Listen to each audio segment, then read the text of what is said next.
Jack Levine pulled his jacket tighter as the cold Montana wind cut through the trees. The former military medic had moved to this remote wilderness 3 years ago, trading battlefield chaos for the peaceful work of a wilderness first responder. Today's hike was supposed to be routine, checking trails after the spring thaw, until the sky flashed bright blue. Something streaked overhead, leaving a trail of smoke and fire. Jack watched in disbelief as the object crashed into the valley below with a thunderous boom that echoed through the mountains. "What the hell?" he muttered, already adjusting his pack and moving toward the impact site.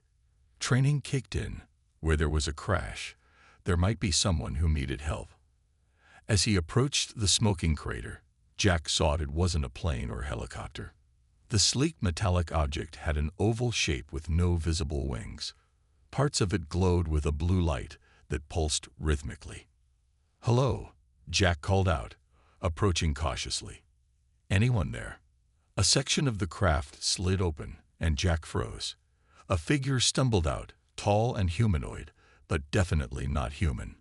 Its skin shimmered with an iridescent quality that shifted colors in the sunlight. The being wore what looked like armor, damaged and smoking in places. The creature took 3 unsteady steps before collapsing. Dark blue liquid, blood, seeped from wounds on its side and leg. Jack hesitated only a moment. Whatever this was, it was hurt.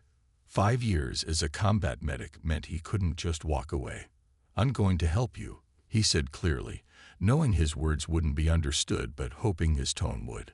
The alien's eyes opened, 3 of them, arranged in a triangle on its face. They were bright gold with vertical pupils that narrowed at the sight of Jack. The creature tried to move away but winced in pain. "Easy now," Jack said softly, approaching with hands raised to show he carried no weapons. "I'm a medic." Jack knelt beside the injured alien, assessing the wounds. The leg injury looked like a clean break, but the side wound was deep and still bleeding. The alien watched Jack warily but didn't resist when he opened his first aid kit. "I don't know if human medicine works on you," Jack said, "but pressure stops bleeding in most creatures I know." He pressed a bandage against the side wound, surprised when the alien lifted his 6-fingered hand and helped hold it in place. Their eyes met, and Jack felt a strange connection. 2 beings from different worlds, but understanding the universal language of help and pain. The alien made clicking sounds followed by a low humming noise. It pointed to itself and said something that sounded like Krell. "Krell, is that your name?" Jack pointed at the alien, then at himself. "Jack." "Jack," the alien repeated, the word awkward in its mouth. Jack smiled. "Close enough."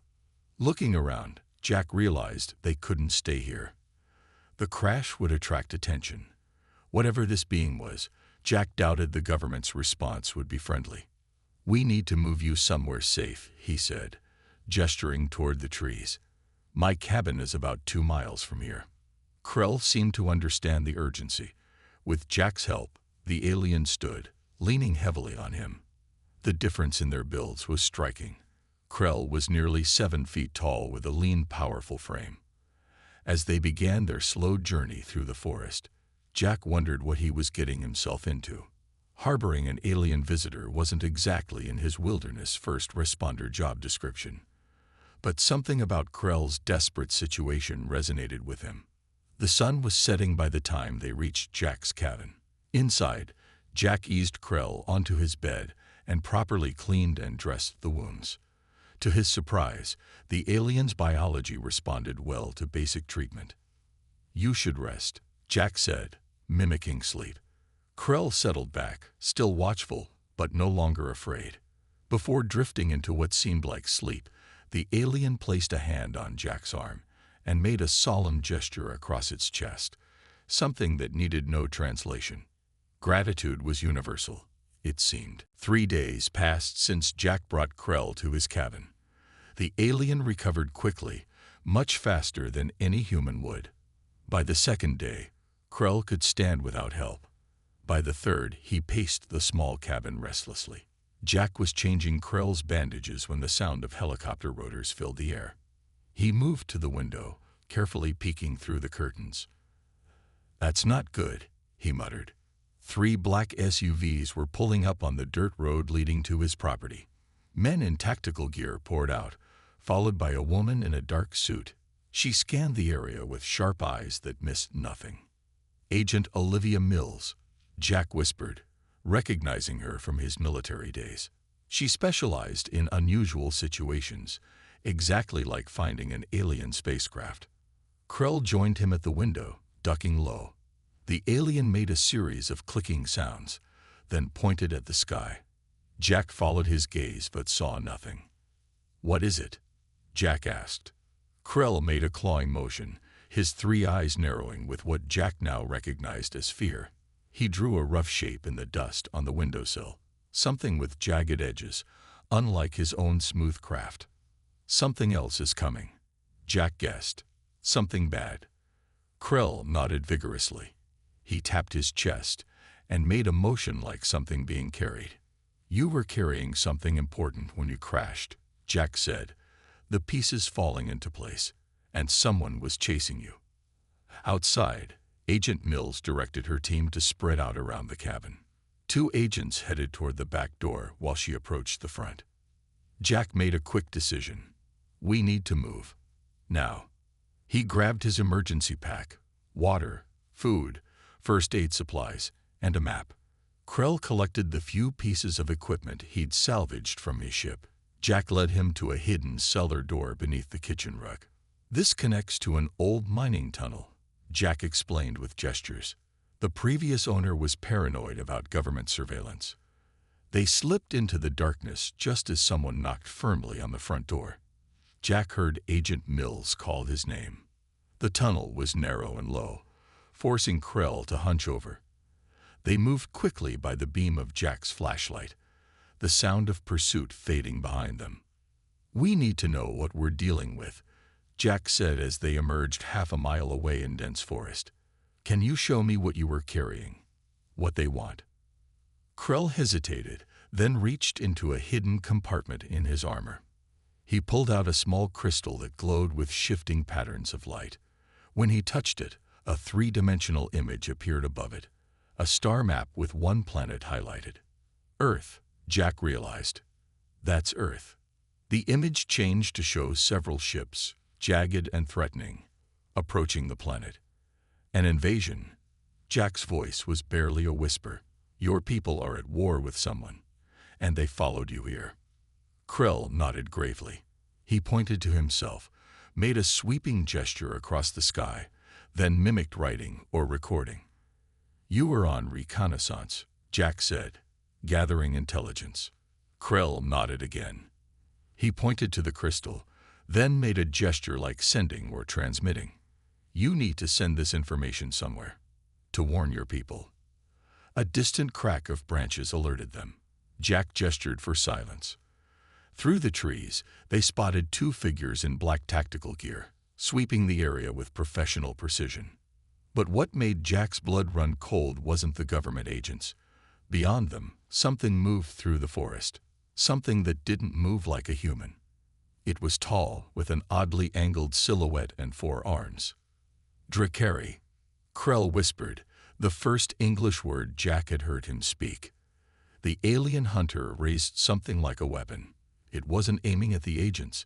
It was scanning the forest, searching for Krell. Jack tugged Krell deeper into the trees. They needed to move fast. Humans hunting them was bad enough. Alien hunters was something else entirely.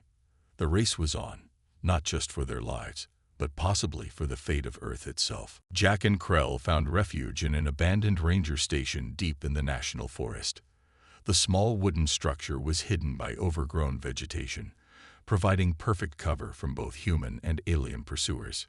"We should be safe here for a while," Jack said, securing the door behind them.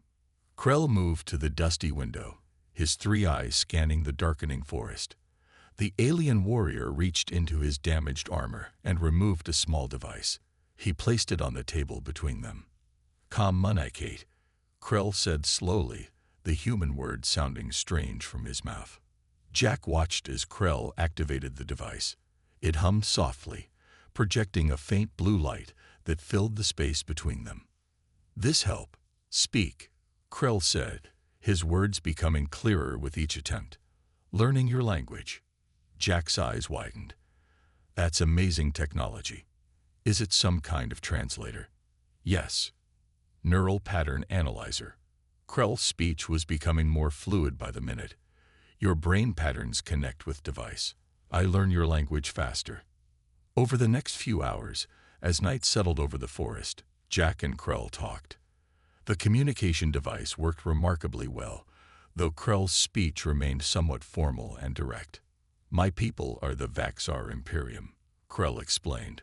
"Warriors, explorers, protectors of many worlds." "And those things hunting you?" Jack asked. "Drakari, ancient enemy of Vaxar. They seek domination, consume resources of living worlds." Krell's expression darkened. "They followed me to your planet. What's so important about the information you're carrying?" Krell touched the crystal data device. "Drakari battle plans. They plan to use Earth as staging ground for assault on nearby systems. Your world has resources they need." Jack ran a hand through his hair. "So I'm not just harboring an alien fugitive. I'm in the middle of an interstellar war." "Yes." Krell's directness was almost comical. "But you saved my life. This creates bond." "Bond. Life debt. In Vaxar culture, highest honor. I am bound to you until debt repaid." Jack laughed nervously. "Don't take this the wrong way, but I wasn't expecting payment when I helped you." "This is why you are worthy of respect," Krell said, his three eyes blinking in sequence. "Vaxar value honor, courage, loyalty. You showed all three." As they talked through the night, Jack learned more about the Vaxar. They were a warrior society with strict codes of honor, but also highly advanced. They had been watching Earth for centuries, assessing whether humans were ready for contact. "We see potential in humans," Krell explained, "but also great danger. You fight among yourselves too much." "Can't argue with that," Jack admitted. By morning, Krell had explained what they needed to do. His ship's emergency beacon was damaged but repairable. If they could fix it, he could signal the Vaxar fleet. "But we need parts from crash site," Krell said. "Dangerous." Government agents and Drakari hunters both searched there. Jack studied the rough map they'd drawn. "There's a back approach through these hills. Steep terrain, but the government teams probably won't expect anyone to come that way." "What about your people? You betray them by helping me." Jack considered this. "I'm not betraying my people. If what you say about the Drakari is true, I'm trying to save them. Sometimes being loyal means making hard choices." Krell placed a six-fingered hand on Jack's shoulder. "This is why Vaxar respect humans. You understand true meaning of honor." Jack smiled, still not fully believing he was having this conversation with an alien warrior. Yet something about Krell felt trustworthy, a soldier doing his duty, just like Jack had done in his military days.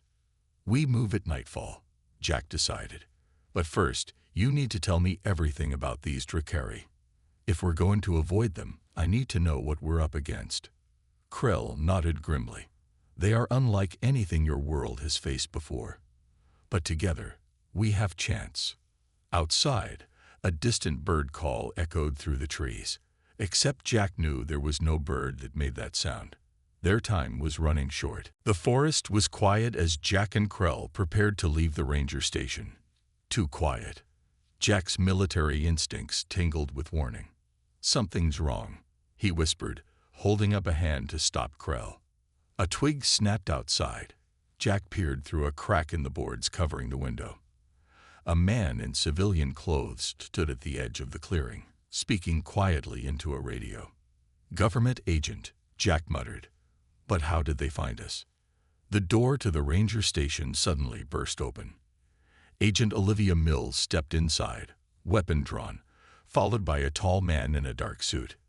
"Hello, Jack," the man said smoothly. "I'm Agent Ryan Peters. We need to talk." Jack positioned himself between the agents and Krell. How did you find us? Peters smiled. Your phone. Even powered off. We can track it. Military technology has come a long way since your service days. Jack silently cursed himself for the oversight. We're not here to hurt you, Peters continued, holstering his weapon as a show of good faith. We want to offer you a deal. What kind of deal? Jack asked, not lowering his guard. Immunity. Complete and total. Hand over the alien and all its technology, and you walk away free. No charges for harboring an extraterrestrial being or obstructing a federal investigation. Jack glanced at Krell, who stood alert but calm. The alien warrior's 3 eyes blinked in sequence, a gesture Jack now recognized as trust. And what happens to Krell? Jack asked. Peters shrugged. That's not your concern. But I can assure you, our scientists are very interested in studying his biology and technology. Studying? Jack laughed bitterly. You mean dissecting. Don't be dramatic, Levine, Mills interjected. This is a matter of national security. It's bigger than that, Jack said. There's another alien species coming, the Drakari. They're hostile, and they're using Earth as a staging ground for war. Peters and Mills exchanged glances. Jack, Peters said patronizingly, you've been in the wilderness too long. This creature has obviously manipulated you. A sudden explosion rocked the ranger station. The roof partially collapsed, sending dust and debris everywhere. Through the new opening, Jack saw what had caused it. A Drakari ship hovered above, its jagged form blocking out the stars. You fools! Krell shouted, his translator making his voice sound almost human in its urgency. You led them straight to us. The agents stared in shock at the alien ship. Outside, more explosions echoed as the Drakari attacked the government vehicles. Everyone out, Jack yelled, grabbing his pack. Now. They burst through the back door just as the ranger station exploded completely. Peters was thrown forward by the blast, landing hard on the ground. Mills fired her weapon at something moving in the darkness, a tall, 4-armed figure that dodged with inhuman speed. Drakari hunter, Krell said grimly. They will kill all humans in their path. More government agents appeared, engaging the alien hunters in a hopeless firefight. Their bullets seemed to do little damage to the Drakari armor. This way. Jack pulled Krell toward the trees. To his surprise, Agent Mills followed them. Wait, she called. Take me with you. Jack hesitated, but Krell nodded. She sees truth now. They ran through the forest as the battle raged behind them. Peters shouted after them, his voice filled with rage and betrayal. Levine, you're a traitor to your species. Jack didn't look back. He led Krell and Mills deeper into the woods, following a deer trail that only locals would know. Why help us? Jack asked Mills when they paused to catch their breath. She was watching the sky, where more Drakari ships were appearing. Because I believe you now, and because Peters didn't tell me everything.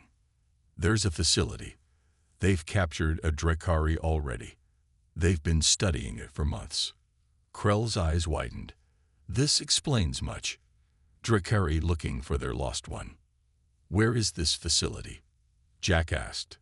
About 10 miles north, Mills replied. And it's where they'll take Peters and any survivors. Jack looked at Krell, understanding passing between them. Then that's where we need to go. Yes, Krell agreed, but not to rescue humans, to stop what is coming. Dawn broke over the mountains as Jack, Krell, and Agent Mills approached the government facility. It was smaller than Jack had expected, a cluster of prefabricated buildings surrounded by a high fence. Armed guards patrolled the perimeter. Security is tight, Mills whispered as they observed from a ridge. But I know the access codes. Why help us? Jack asked, still not fully trusting her. You're risking your career, maybe your life. Mills kept her eyes on the facility. I joined the agency to protect people.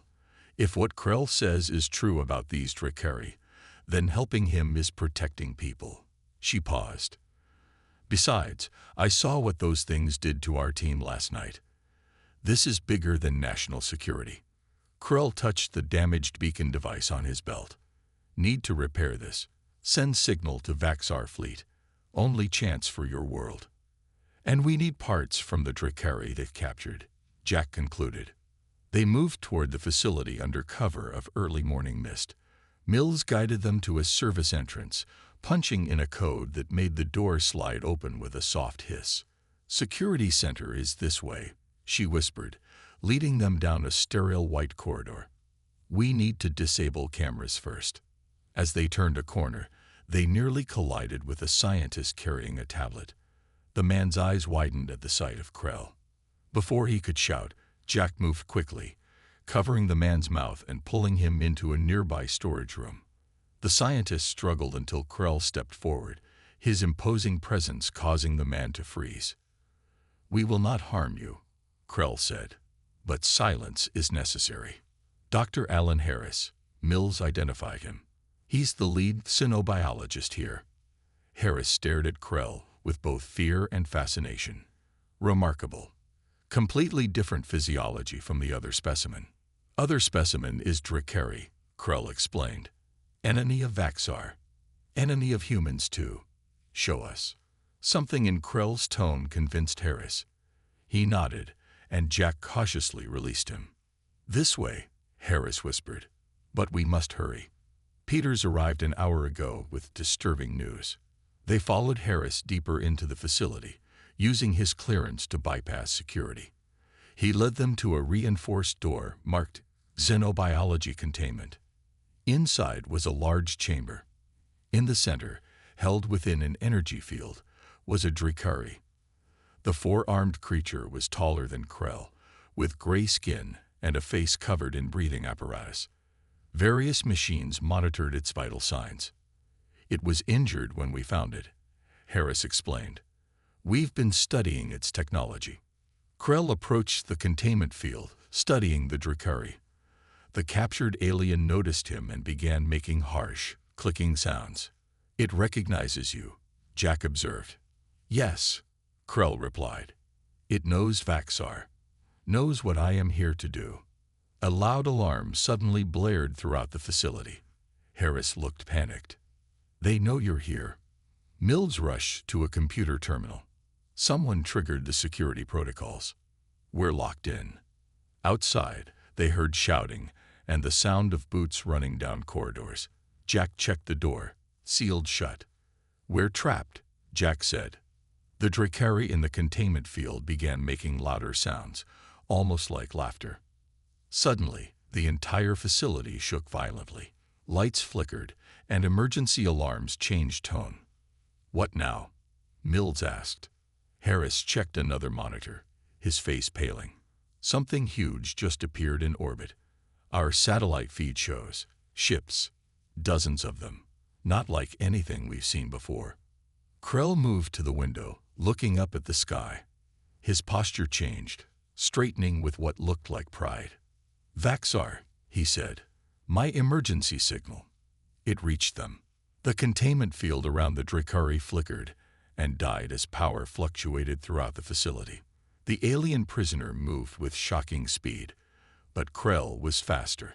The two alien warriors collided in a blur of movement. Jack grabbed a piece of equipment, ready to help Krell, but stopped when he realized it wasn't necessary. The Vaxar warrior pinned the Drakari to the ground with practiced efficiency. Your people come too late, the Drakari hissed through its translator. The invasion fleet approaches. Krell looked at Jack. Need to contact my people. Now. Another violent shake rocked the building. Through the window, they saw a sleek silver ship descending from the clouds. Nothing like the jagged Drakari vessels. It was clearly Vaxar design. Looks like your ride is here, Jack said with a slight smile. The Vaxar ship landed in the open area beside the facility. Government vehicles scattered as armed personnel took defensive positions.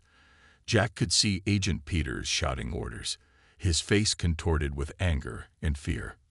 We need to get out there, Jack said, looking for an exit.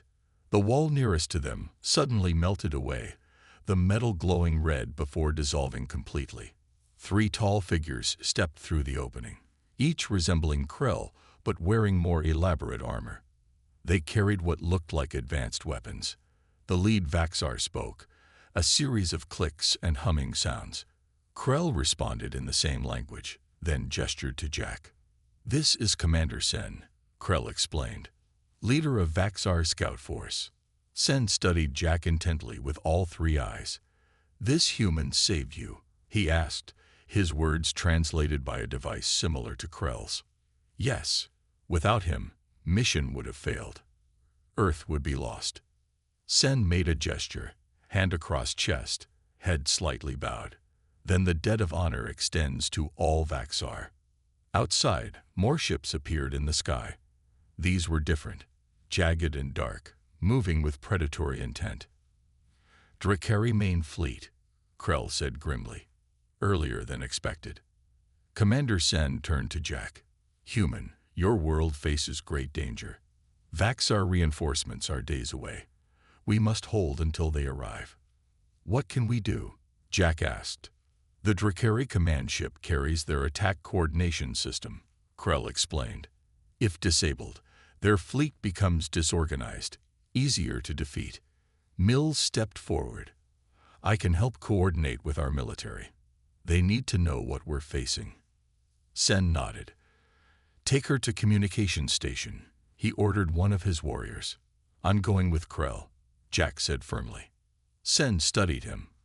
"Combat mission. Very dangerous for human." "He has skills we need," Krell interjected. "Medical knowledge. Saved my life once already." Sen considered this, then nodded. "Very well. Honorable warrior chooses his battle companions." Within minutes, they boarded the Vaxar scout ship. Jack felt a moment of vertigo as they lifted off with incredible speed.